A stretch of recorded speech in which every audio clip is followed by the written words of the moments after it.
Huh.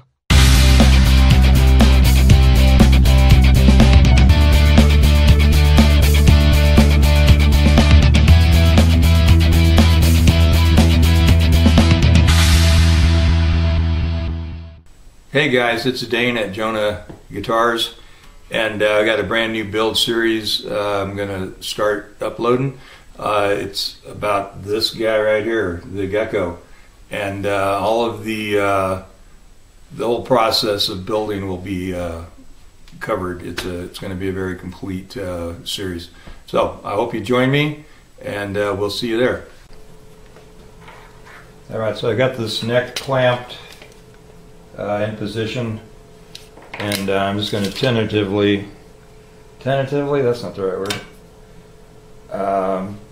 temporarily, nothing tentative about it actually.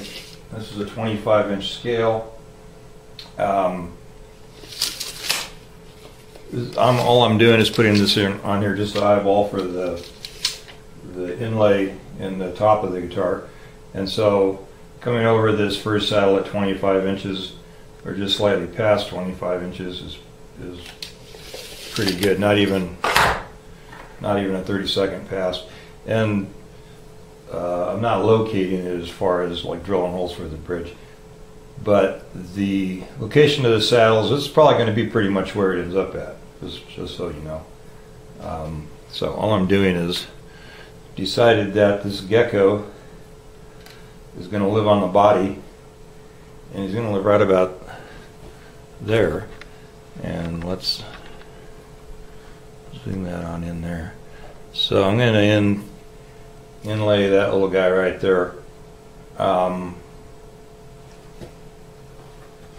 I've really debated where this, maybe I'm going to move him down. I don't want to necessarily go away when I'm playing, or anybody's playing. I think that's where he's going to be. So, but I wanted to get the bridge just set up kind of where it's going to be, so I have something relational there. I can see where I'm at. And I was debating holding that in place and scribing around it, but I think I'm going to go ahead and just do the same thing I did on the others, and that's put a little bit of glue on that. And so that's what's happening right now, and I'm going to glue the Gecko down and let it dry, and then etch it, scribe around it, set that in. The body carve is really, as far as most of the body is concerned, the body carve is really right where I want it. The only place that I have any fiddling to do is right over here in this lower cutaway, or the only cutaway. I just need to smooth that out. It was just kind of roughed in until I got the neck set and got this radius, it's not set as far as glued in, but finalized, and so I gotta work at that. I just started sanding on a little bit the other night, and I just haven't gotten it complete. Once I do that, I'll start going through the grits on the body and get the body ready to be finished, pretty much. Okay, the plan is now I have the Gecko glued on back here, and he's sitting there drying. I thought I'm going to two-way tape this neck in position, because what I want to do while I'm out here tonight, I don't think I'm going to be out here long. It's a little chilly, even though I've got the heater running, and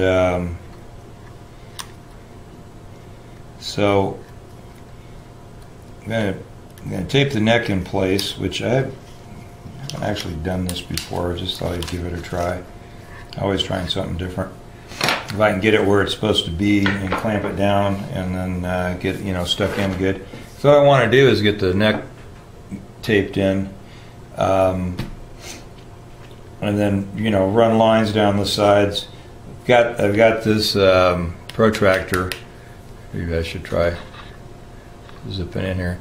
I have this protractor taped down. It's on the center line, and then the the bridge is just pushed up to it, and the center of the bridge is just the center screw right there, so that's easy enough to find if it rides on the center. But that's what I'm saying. This is where you find out if I went ahead and I put my pickup pockets in before I got my pickups, and I downsized the holes because I don't like to have great big holes like you would have if you were putting pickup rings on.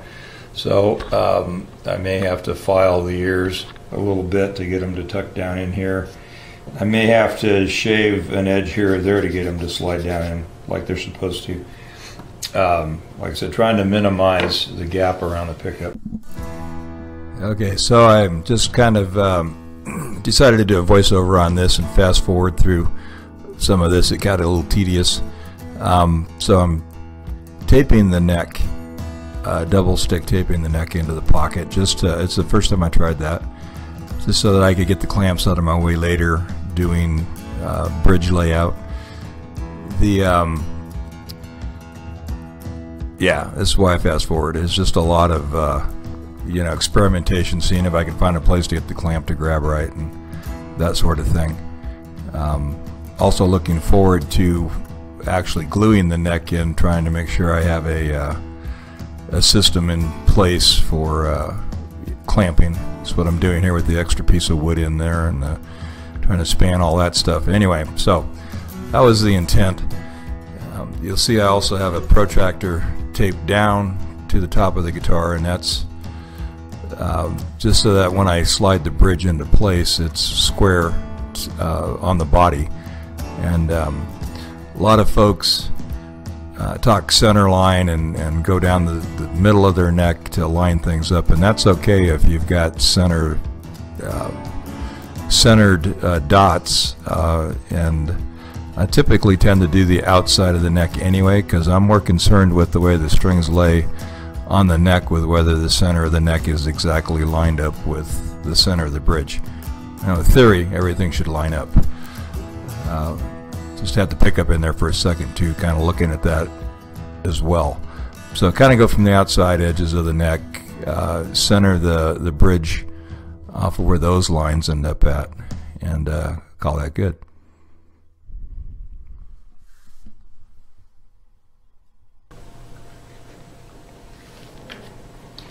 Well, hey, so we had the Gecko glued down here, and then traced it and chalked it, and then actually after that I even went back over it with pencil, and I'm not sure, well, I know it's difficult to see with the quality of this camera and all that kind of stuff, but there it is. And I was seeing this dark line better than I was the light line, even though the contrast, so I'm not sure how. You're really not going to see anything. Well, we'll see how it turns out. If there's anything to see, I'll show you. I just put the larger, the 1/16 inch bit in here, and set it about half the depth. Well, let's see if I can get you to her. It's about half of the depth of the cutter, right where it's at there. And so that's what we're doing. Here it goes.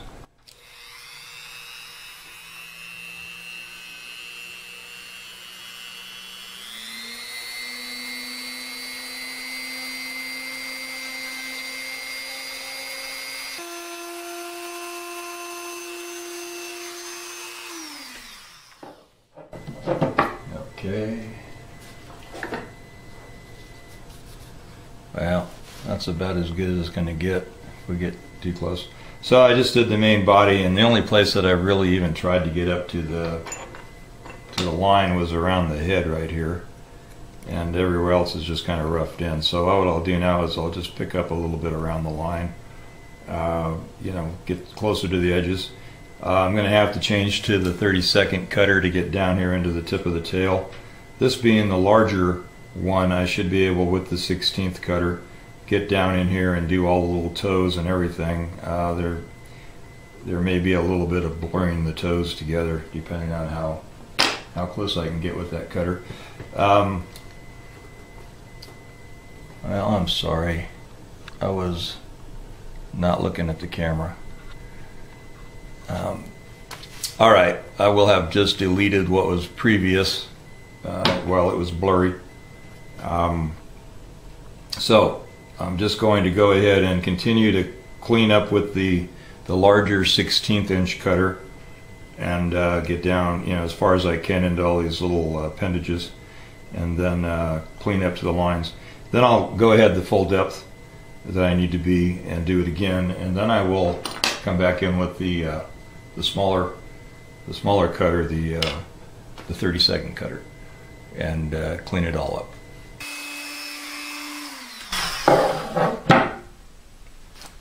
Okay, so I am closer to the lines. I'm on the lines in a lot of places.